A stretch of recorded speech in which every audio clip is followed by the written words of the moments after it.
बीजगणित यानी अलजेब्रा से जुड़ा दो सबसे महत्वपूर्ण तथ्य। पहला तथ्य ये है कि यदि हम किसी प्राकृत संख्या को लें और उस प्राकृत संख्या के पावर में कोई अभाज्य संख्या रखें और फिर हम उसी प्राकृत संख्या को उस संख्या से घटा लें तो यहाँ पे जो मान प्राप्त होगा वो उस अभाज्य संख्या से पूर्णतः विभाज्य होगा। जैसे मान लीजिए हम यहाँ पे 2 के पावर 3 ले लेते हैं और इसमें फिर से हम 2 घटा देंगे तो यहाँ पे इसका मान होता है 8। 8 में से 2 घटाएंगे तो बचेगा यहाँ पे 3।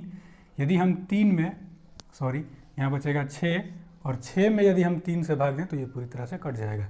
इसी तरह से कोई भी ऐसा प्राकृत संख्या यहाँ पे लिया जाए लेकिन इसके पावर में यदि हम कोई अभाज्य संख्या लें जैसे कि 2 या 3 या 5 या 7 या 11 इस प्रकार की कोई संख्या लें और फिर उसी संख्या को उसी प्राकृत संख्या को उसमें से हम घटा लें तो यहाँ पे जो मान प्राप्त होगा वो उस अभाज्य संख्या से पूर्णतः विभाजित होगा। यानी कि शेषफल वहाँ पे यदि हम अभाज्य संख्या से भाग दें उसी अभाज्य संख्या से तो यहाँ पे शेषफल जो है वो 0 आता है। अगला तथ्य ये है कि यदि कोई प्राकृत संख्या हो इसके पावर को यदि हम 4 के गुणनफल से एक अधिक के रूप में लिख सकें तो उस स्थिति में इस संख्या का जो इकाई अंक होगा यूनिट नंबर, इसका जो इकाई अंक होगा वो यहाँ पे आ जाएगा। इस संख्या का ही इकाई अंक यहाँ पे आएगा जो इस संख्या का इकाई अंक होगा।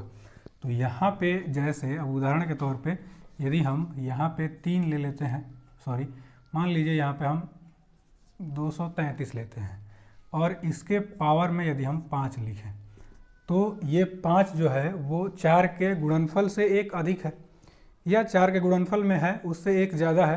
तो उस स्थिति में यहाँ पे हम इसको लिख सकते हैं यहाँ 1 × 4 + 1।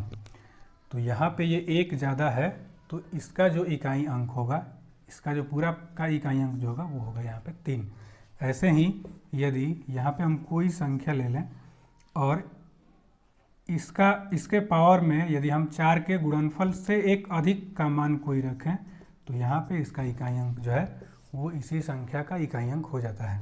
इसी प्रकार से मान लीजिए यहाँ पे दिया गया हो यदि हम यहाँ पे 101 रखें तो इसका इकाई अंक भी 7 हो जाएगा क्योंकि इसमें यदि हम 4 से भाग देंगे तो एक शेषफल बचेगा।